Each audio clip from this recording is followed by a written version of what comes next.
Le preguntaba, seguimos en México Opina, a Ernesto Piedras, una pregunta muy interesante creo, es ¿cuál es el potencial de crecimiento de las telecomunicaciones en México, de radiodifusión, telefonía, en fin, de todo?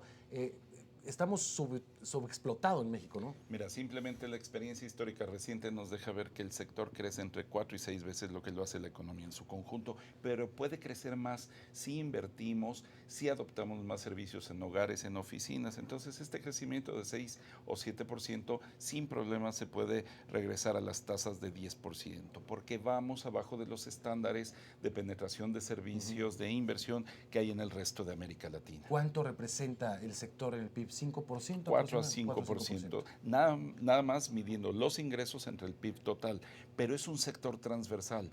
Hoy ya no es un tema de discusión si este sector es importante para estudiar, Claro. para trabajar, para producir, ya es como la electricidad, un sector transversal en donde más bien si bajas el switch paralizas las actividades. Tenemos un cálculo en donde vemos que si no tuviéramos internet por un día, 48% de la actividad económica se paralizaría. Entonces, el tema ahora ya no es si importa o no, sino cómo lo llevamos a todos y muy rápido, porque cada día que pasa y alguien no está conectado, tiene oportunidades diferentes de desempeño económico y social. Ahí la importancia del tema, de la importancia del sector en nuestro país. Y la urgencia, Mario. Sí, con también. un sentido de urgencia. Bueno, como decíamos la semana pasada, el IFT da a conocer, pues, digamos, el marco en el que se va a avanzar, marca la preponderancia de dos consorcios.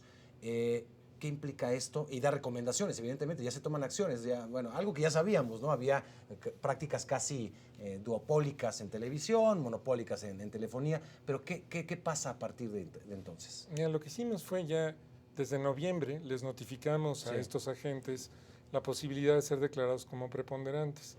Les planteamos un conjunto de medidas para tratar de corregir este problema de competencia.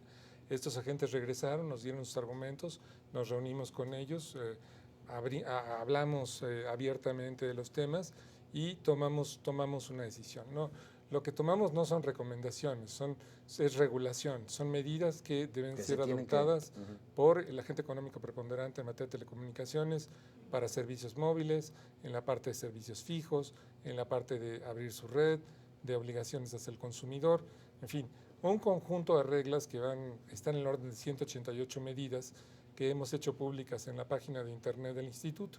Y en el caso del agente económico de radiodifusión, que es menos complejo el tema, tenemos 30 medidas, ¿no? Igualmente con el mismo proceso, y pues lo que nos toca es hacerlas efectivas, ¿no? Básicamente es que si podrías resumir un poco en qué consisten las medidas, es pues, abrir la competencia.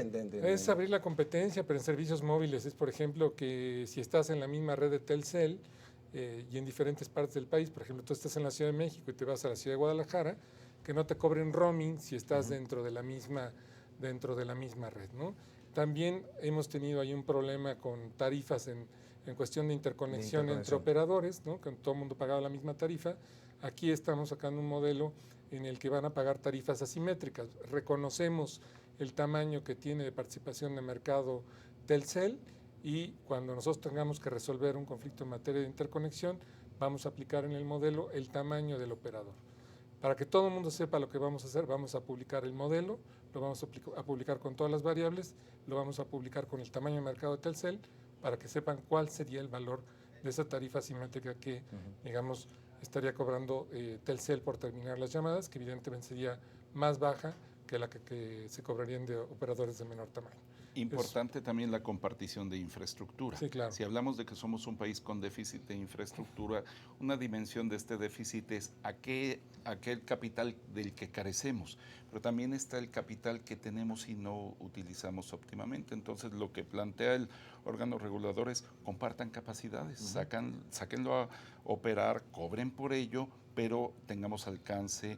Y aquí es muy importante pensar también, por ejemplo, en la fibra óptica de la CFE, que ya se está trabajando. Esto no es materia de la declaratoria de preponderancia, pero usar todos los fierros y el espectro que tenemos en el país. Una pregunta técnica. ¿Qué es de preponderancia y qué es dominancia? Otro término que también se ha usado en este sector con insistencia. Brevemente, el agente económico preponderante es una figura fast track que los legisladores establecieron en la Constitución para tomar decisiones rápido, ¿no? Es decir, ante el diagnóstico del problema de competencia, establecieron criterios mínimos, es decir, oye, el que tenga 50% más del tráfico en las redes, el que tenga más del 50% de la audiencia, ese es un preponderante, aquel que supere esa barrera del 50%. Figura fast track, la definimos, teníamos un plazo y está como tal adoptado. La de dominancia es una figura de la Ley Federal de Competencia Económica, donde tienes que definir un mercado, llevas a cabo una investigación, es un proceso mucho más largo, hay un oficio de probable responsabilidad quizá en su caso, y es un proceso que te toma unos 2 años. Aquí pues nos ha tomado 180 días. Y el cual nunca hemos alcanzado en México, vía dominancia. En enlaces. En fragmentos de la red únicamente, una parte. pero nunca se ha podido declarar un operador dominante. Entonces, aquí hay una efectividad regulatoria más palpable. Y más rápido, como más fácil. ¿No? A ver, Gerardo. Este es uno de los temas más importantes que viene en la reforma constitucional. La figura del dominante estaba prevista desde 1995. La Comisión Federal de Competencia hizo varios intentos por declarar a Telmex y a Telcel dominante en varios mercados. Incluso la COFETEL hace ya más de 10 años emitió una regulación de dominancia, una regulación asimétrica para Telmex que nunca se pudo aplicar porque Telmex tuvo éxito en tirar en tribunales la declaración de dominancia de la Comisión Federal de Competencia. Entonces, al tirar en tribunales la declaración de dominancia, se cayó como castillo de naipes la regulación asimétrica. Y la pudieron tirar en tribunales porque es un proceso muy complejo de documentar y de probar el poder sustancial en el mercado. Hay muchas variables que para un economista le pueden parecer muy sencillas, pero a la hora de la prueba es prácticamente imposible. Por ejemplo, el análisis que hizo la Comisión Federal de Competencia para declarar dominante a Telmex se debe haber tardado como 4 o 5 años. Y cuando lo declaró dominante, usó números de 4 o 5 años atrás. Entonces, para Telmex fue muy fácil decir, perdóname, suponiendo sin conceder que esos números sean ciertos, son números de hace 4 años, no de hoy. Y con eso ganó el amparo y todo se cayó. La figura de preponderancia que se incorporó a la Constitución en la reforma de junio del año pasado no tiene que hacer ningún análisis. Nada más se tiene que comprobar una situación de hecho, que tengan más del 50% del mercado. Con comprobar esa situación de hecho, se puede imponer la regulación asimétrica. Es un cambio jurídico diametral. Tirar la declaración de preponderancia va a ser muchísimo más difícil que tirar una declaración de dominancia con base en la Ley Federal de Competencia Económica. Tengo que hacer una nueva pausa. Regresamos, participe con nosotros en Twitter, @MarioCNN, @Mexopina. Seguimos, no se vaya.